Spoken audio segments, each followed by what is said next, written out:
Hello all the students of class 5। आज आप लोगों का चैप्टर 4 स्टार्ट हो रहा है जिसका टॉपिक है आवर स्केलेटल सिस्टम। तो सबसे पहले हम जानेंगे ये स्केलेटल सिस्टम क्या है ना। तो कोई भी सिस्टम जो बनता है वो बहुत सारी चीजों को जोड़ कर बनता है। तो इससे प्रीवियस क्लास में आप लोग पढ़ चुके थे ऑर्गन एंड ऑर्गन सिस्टम। तो ऑर्गन किसको कहते हैं? जितना भी हमारा इंटरनल पार्ट जो है बॉडी का जिसे हम देख नहीं सकते हैं, है ना, उसे हम क्या कहते हैं? ऑर्गन। जैसे कि हार्ट, लिवर, किडनी, ब्रेन, ये सब क्या है? हमारा ऑर्गन है। तो उसी तरह जो है, तो उसी सब से मिल करके क्या बनता है? एक सिस्टम बनता है। जैसे कि हम देखते हैं, एग्जाम्पल के लिए हम बोलेंगे रेस्पिरेटरी सिस्टम। तो ये रेस्पिरेटरी सिस्टम जो है इसका मतलब क्या होता है? श्वसन तंत्र। तो ये रेस्पिरेटरी सिस्टम जो बना, तो इसमें भी बहुत सारे ऑर्गन्स एक साथ मिलकर एक काम को करते हैं। जैसे हमारे रेस्पिरेटरी सिस्टम के अंदर क्या आता है?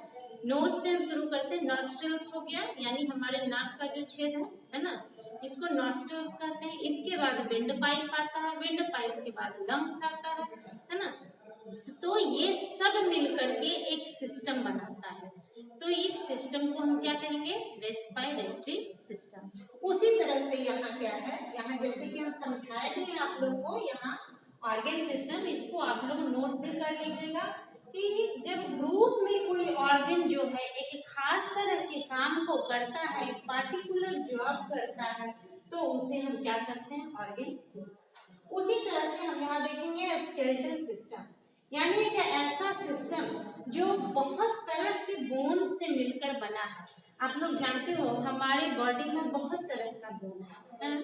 तो वो सारा बोन जो है जब एक साथ मिलकर क्या बनाता है? एक सिस्टम बनाता है। उसी को हम क्या कहते हैं? स्केलेटल सिस्टम कहते हैं।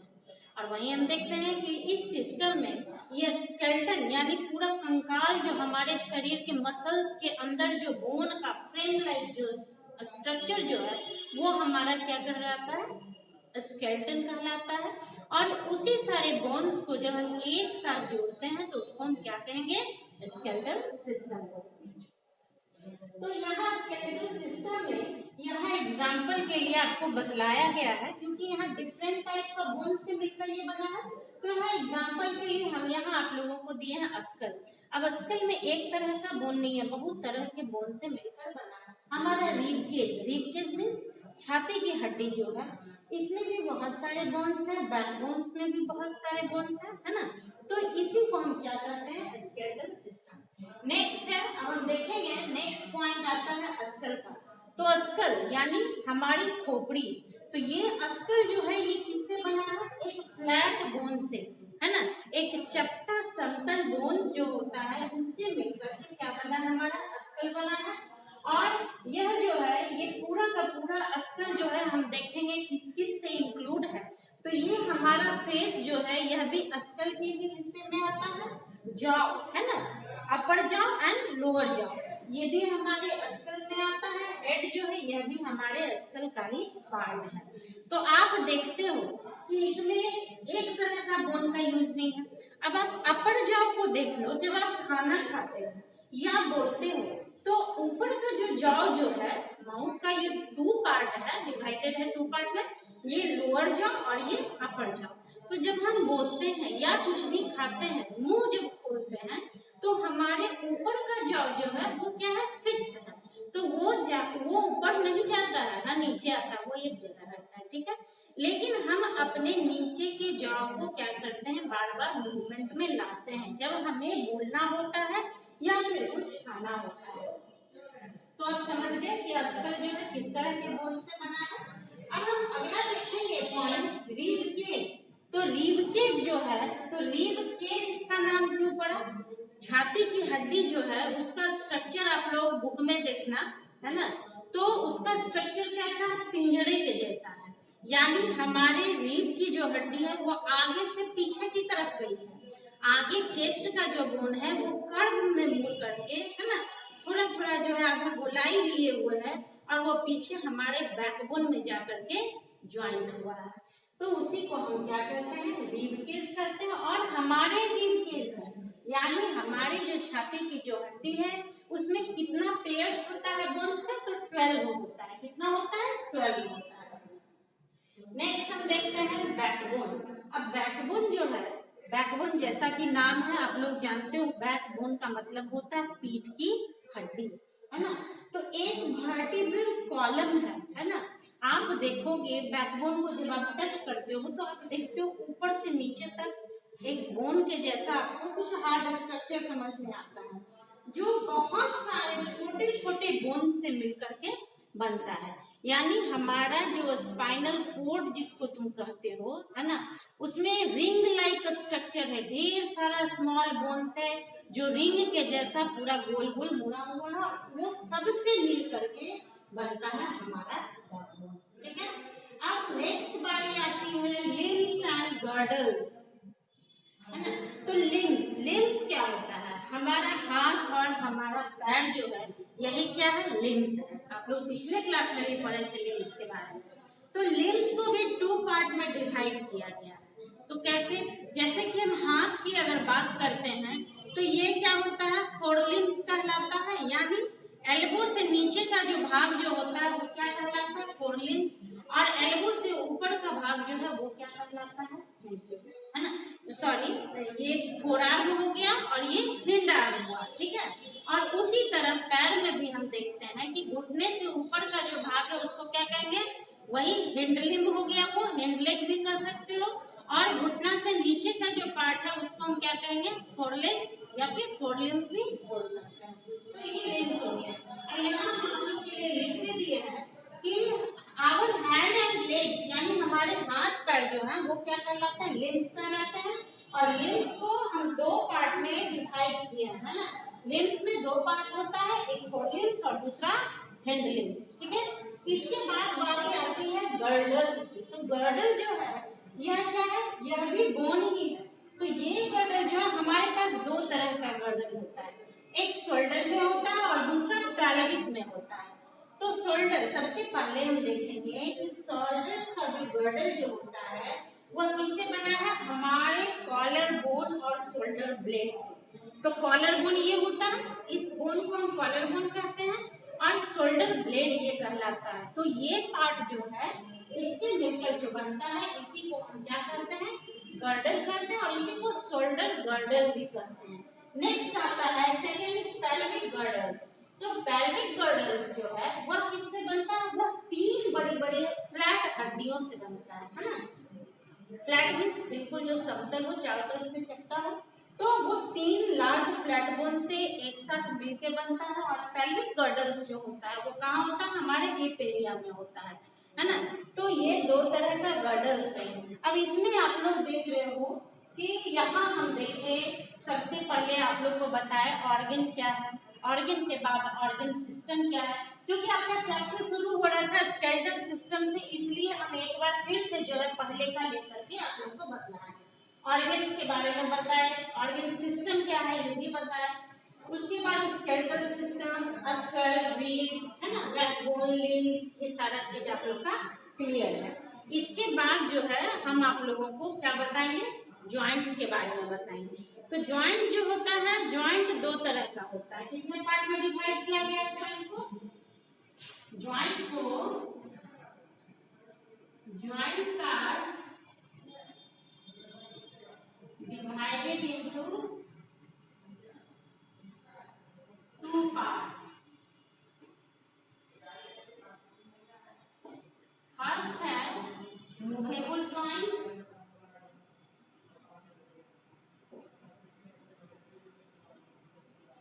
and second immovable joint.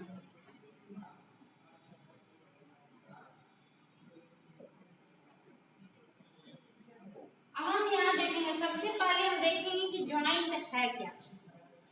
तो हमारे शरीर का वह कोई भी हिस्सा जहाँ 2 बोन आपस में आकर एक जगह जो है जुड़ जाता है ना। तो जहाँ वो जिस पॉइंट पे आके 2 हड्डी आपस में जुड़ती है उसी को हम क्या करते हैं? जॉइंट करते हैं। ठीक है। जॉइंट को 2 पार्ट में डिवाइड किया गया है। फर्स्ट है मूवेबल एंड नेक्स्ट है इमूवेबल जॉइंट। तो मूवेबल का मतलब होता है, क्या होता है?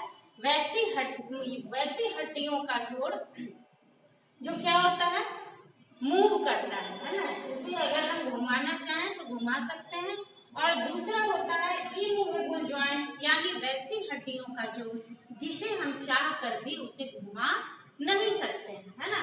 तो इसमें अब हम देखेंगे कि कौन कौन सा वो जॉइंट है जो मूव करता है ना। तो मूव करने में यहाँ जॉइंट जो आता है, मूवेबल जॉइंट में आता है सबसे पहले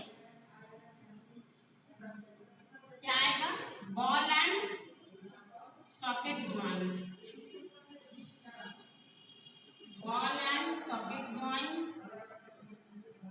नेक्स्ट है hinge joint.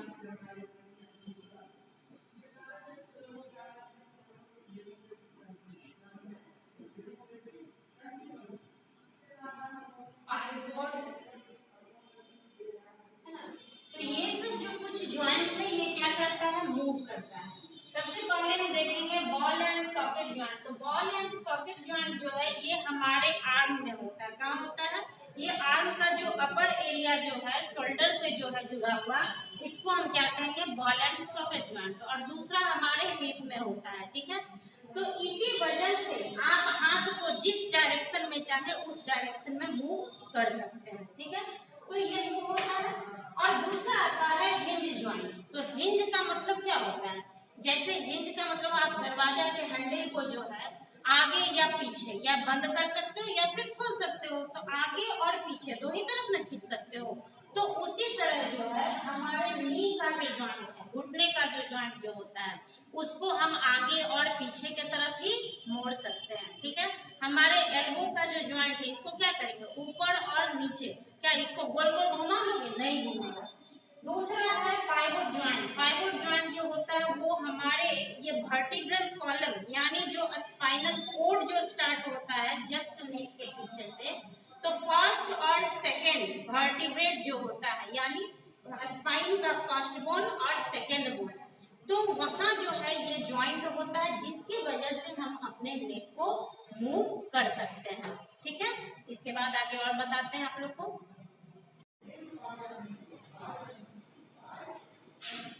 Hello all the students of class 4, आपके आवर स्केलेटल सिस्टम जो चैप्टर था इसमें आगे का जो है आप लोग जॉइंट के बारे में देखें कि कितने तरह का जॉइंट होता है।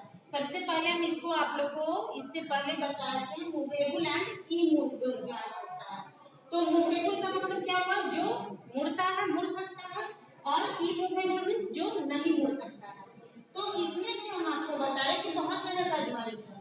जैसे बॉल एंड सॉकेट जॉइंट जो होता है वो कहाँ रहता है, बॉल एंड सॉकेट जॉइंट के वजह से हम अपने हाथ को चारों तरफ घुमा सकते हैं, और ये हमारे हिप में होता है, शोल्डर में होता है, ठीक है। हिंज जॉइंट जिसे हम केवल आगे और पीछे की तरफ कर सकते हैं, ये काम होता है एल्बो और नी में, हमारे घुटने में। पाइवोट जॉइंट जो क्या होता है, स्पाइन, जैसे कि आपका ये स्पाइन है तो यहाँ इस तरह से रिंग लाइक स्ट्रक्चर होता है, ठीक है। तो ये रिंग लाइक जो स्ट्रक्चर है ये फर्स्ट वर्टिब्रे हो गया और ये सेकंड वर्टिब्रे हो गया। तो ये फर्स्ट और सेकंड वर्टिब्रे के बीच में एक जॉइंट होता है जिसको हम क्या कहते हैं, पाइवोट कहते हैं। क्या कहते हैं, पाइवोट। और इसी की वजह से हमारी गर्दन जो है वो चारों ओर घूमती है। नेक्स्ट आता है ग्लाइडिंग जॉइंट। ग्लाइडिंग जॉइंट हमारे रिस्ट में होता है और हमारे पैर के एंकल में होता है। तो ये आप लोग देखें कि ये सारा जो है मूवेबल जॉइंट है, लेकिन कुछ ऐसे भी जॉइंट हैं जो मूव नहीं करते हैं, वो आप लोगों को पता है। हमारे अस्सल का जो ये भाग जो है इसमें आप देखते हो कि लोअर जाओ को अगर हम छोड़ दें तो अपर जाओ की जो हड्डी है वो क्या है, बिल्कुल फिक्स रहती है, ठीक है। उसमें किसी तरह का कोई मूवमेंट नहीं होता है। इसी तरह हम देखते हैं कि हमारे चेस्ट के बैकबोन के पीछे का जो हिस्सा है उस हड्डी में भी स्पाइन मुड़ता है। जब हम नीचे झुकते हैं तो वो स्पाइनल कोड जो है वो बेंड करता है, फिर स्ट्रेच होता है, लेकिन वो जो रिबकेज की जो हड्डी वहां गई है वो नहीं होती है, ठीक है। तो इस तरह से हम देखें कि कुछ जॉइंट जो है वो फिक्स है और कुछ फिक्स नहीं है। जो नहीं फिक्स है वो मूव करती है और जो फिक्स है उसमें किसी तरह का कोई मूवमेंट नहीं होता है, ठीक है। इसके बाद अब हम बात करते हैं, एक टर्म आता है लिगामेंट। तो लिगामेंट क्या है? तो लिगामेंट का काम क्या है कि जहां दो बोन आपस में जुड़ती है उस जगह को हम क्या करते हैं, ज्वाइंट करते हैं। तो वो दोनों बोन कोई फेविक्विक तो नहीं है कि वहां चिपक जाएगा, तो वहां जो है यही लिगामेंट होता है जिससे कि क्या होता है, दोनों बोन जो है आपस में एक दूसरे को पकड़े रखता है। तो लिगामेंट का काम क्या है कि उस दो हड्डियों को ज्वाइंट पे एक जगह पकड़ बना के रखते हैं, ठीक है। नेक्स्ट टर्म आता है कार्टिलेज। कार्टिलेज क्या है, एक हार्ड इलास्टिक है जो टिश्यू का बना हुआ होता है। इलास्टिक मीन्स जो रबड़ के जैसा होता है, जिसमें इलास्टिसिटी होती है, फ्लेक्सिबल होता है, फैलता और सिकुड़ता है। तो ये कार्टिलेज क्या है, हार्ड इलास्टिक सब्सटेंस है जो हमारे, जैसे कि ये बोन है ना, तो ये बोन का एंड जहां हो रहा है वहां एंड पॉइंट पर जो है यह कार्टिलेज उसको क्या करता है, कवर करता है। तो कवर क्यों करता है, आप जब चलते हो तो क्या होता है कि घुटना की जो दो हड्डी ज्वाइंट पे जो होती है, अगर यह कार्टिलेज नहीं हो तो क्या होगा, हड्डी जो है आपस में जो है रब होगी, यानी उसमें रगड़ होगा और रगड़ने के बाद धीरे धीरे हड्डी घिस जाएगी।